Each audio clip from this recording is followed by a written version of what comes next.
long as I can remember, people have always asked this question. After the typical polite chatting of how are you and what's your name, comes the real question we want to know. What are you? The fact is that I'm a living person, breathing, standing right in front of them, feeling, looking at them. It's obvious, right? I'm human, I'm alive, I'm flesh and bones, just like you. I'm not a what. But that's not really what they're after. They want to know what race I am, who my parents are, why I look the way that I do. Light eyes, caramel skin, curly hair, freckles. And depending on who's asking the question, it can have a different meaning. A dark-skinned black person might want to know if one of my parents is white.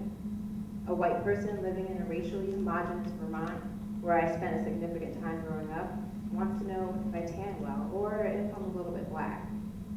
Why does it matter? It's so that they know whether to tell that racist joke or not. Do I fill a quota that they were looking for? Would they feel more comfortable if it's just a tan? And all the while, I'm thinking, who forgot to teach you manners and how to speak to strangers? I'm not a what, I'm a who. When I was nearing my teenage years, my answer to the question was pretty literal, because the question didn't make much sense. I'm a girl, I'm a person. I was on a summer swim team, and we got up very early to practice every morning before the pool opened for all the other swimmers. We were all groggy in the morning, and the question may pop up then as we sorted our caps and goggles getting ready to get in the pool. Hey, what's your name? Are you from Essex? And what are you? My hesitation wasn't because I was tired, but the strangeness of the question. I'm going to be in 7th grade. I'm a backstroker. I love swimming just as much as you. But I caught on quickly, and soon would answer annoyingly, I'm black. Later in college, I no longer gave folks the satisfaction to the answer that they were looking for. I snapped back, asking, why do you want to know?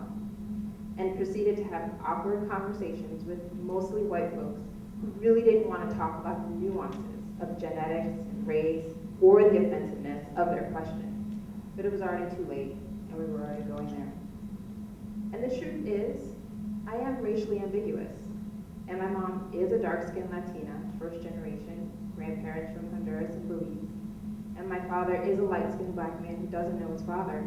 Because honestly, how many of you wanted to know that too? But people aren't asking how I identify and how it is for me to walk through the world as a light, brown-skinned, racially ambiguous person.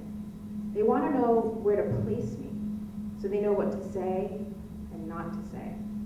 To know if they're going to include me in the group or not. To know if they can tell me this funny story or this lyric, and maybe if they can use the N-word freely. During my junior year in college, I went to Namibia to study abroad. This was during the beginnings of my Black Power and activist days. I just switched my major to Black Studies. I was the first one to do it at my school, and I had to write a special proposal to do it. And I was Black, and I was proud, and people better recognize. And now, at the height of all of this, I was going back to the motherland, the land of my ancestors. I couldn't wait to step off the plane in a place where I would be in the majority. I couldn't wait to get there and see my face mirrored across all of those around me. I couldn't wait to be embraced for who I truly was. And I was. I was embraced and recognized for who I truly was. American. Wait. Do they know who I am? I'm a pioneering Black Studies major who organized all overt and covert operations, representing all the brown folks who were there. I'm on the bullhorn in class and out of class, representing the underrepresented. I was schooled on King and X and Tubman and all the revolutionary leaders since a child at the dining room table. I'm Black, I'm proud. But in Namibia, I'm American. When I met my first Namibian, it was during a class I took at the University of Namibia, in the capital of Windhoek. My study abroad cohort took one class at the university, and there were a handful of Namibians in the class with us. They were mostly white Americans in my program, but there were a couple Black folks too, one from Missouri and one from DC who had dual citizenship in Kenya. So I met my first Namibian at the university. I was introducing myself and talking about who I was, but they didn't really let me finish. And after my brief name introduction, they exclaimed, "Oh, you're American. You must have so much wealth. I'd love to visit your country. Can I come visit your country? Will you take me to your country? Do you know Michael Jackson?" I breathlessly tried to explain that I was a Black American and I did not have much money, and sadly, I did not know Michael Jackson. They laughed, saying, "No, you're not Black, you're white." No, I responded. "My ancestors are from here, Africa. I'm Black like you." And like the first Namibian I met, and many afterwards, the answer was always, "No, you're white." And the same was said to my other Black peers on the program, even the dark-skinned one, who was originally from Kenya. Because I was American, my color meant nothing. I was privileged. I had the means and the privilege to be a student on a whole other continent. I had the privilege to be standing there right in the city of Windhoek having a conversation about race. White meant privilege, meant resources, meant the ability to travel and study abroad.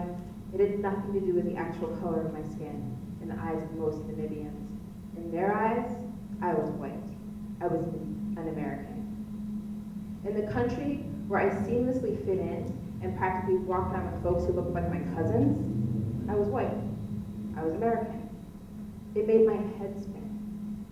And when I stopped, it made me realize how absurd race is and how we're so tied up in it. I wasn't going to convince my Namibian friends that I was Black, and I stopped trying to after a while. I was privileged, and I had to reckon with that and acknowledge it for the first time. And yet, at the same time that I recognized my privilege, they also recognized the great history of activists and freedom fighters that I came from.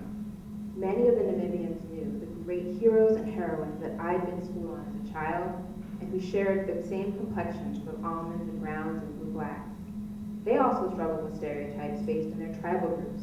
In their country's new independence, they had many hurdles to cross in ways that all Namibians were not equal yet. I learned so much while living in Namibia that semester, not just about the country and the social and political history, but also about my own identity as an American Black woman. And when I returned, I still identified as a Black woman, but I also embraced my Americanness and the privilege that comes with as well. I realized that it was my Americanness and my Blackness that made me the strong Black woman that I am.